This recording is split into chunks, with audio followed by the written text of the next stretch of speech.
আসসালামু আলাইকুম, welcome back to my channel.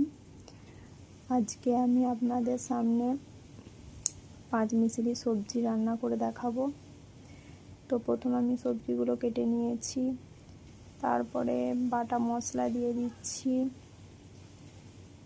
সর্ষে, জিরে, পেঁয়াজ বাটা দিয়ে দিলাম, লঙ্কা গুঁড়ো দিয়ে দিলাম, হলুদ গুঁড়ো, নুন। ভালোভাবে কষিয়ে নিতে হবে মশলা যতক্ষণ না তেল ছাড়ছে। কাঁচা লঙ্কাটা দিতে ভুলে গিয়েছিলাম, কাঁচা লঙ্কাটা একটু দিয়ে দিলাম।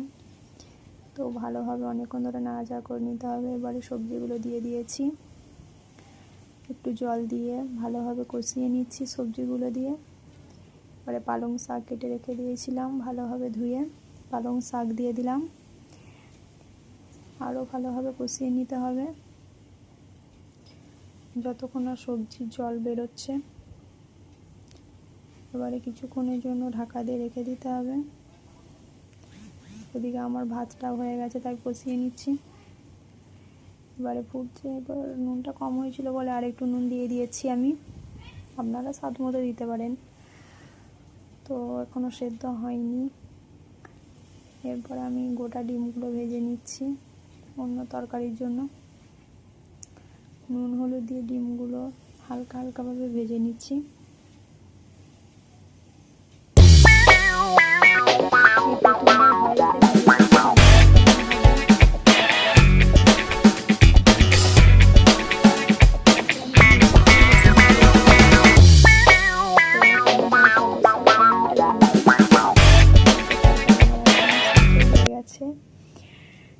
তো এরপরে বড়ি দেবো, তাই বড়িগুলো হালকা তেলে লাল লাল করে ভেজে নিচ্ছি।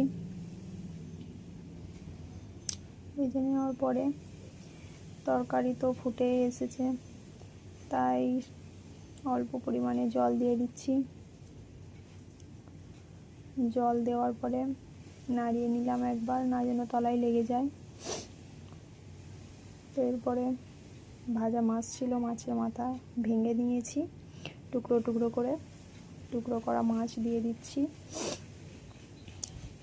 এরপরে ভেজে রাখা বড়ি দিয়ে দিচ্ছি সব। আরও ভালো করে একটু নাড়াচাড়া করে নিতে হবে যাতে মশলাগুলো তার মধ্যে ঢুকে। এই রেসিপিটি শীতকালে খুবই সুন্দর লাগে, আর শীতকালে তাজা সবজি দিয়ে যদি এই রেসিপিটা বানানো হয় খুবই সুস্বাদু হবে। আর এমনিতেই শীতকালে এইসব তরকারি খেতেই বেশি ভালো লাগে সবজির। তাই তো আমার ননদকে দিচ্ছি বাটি করে।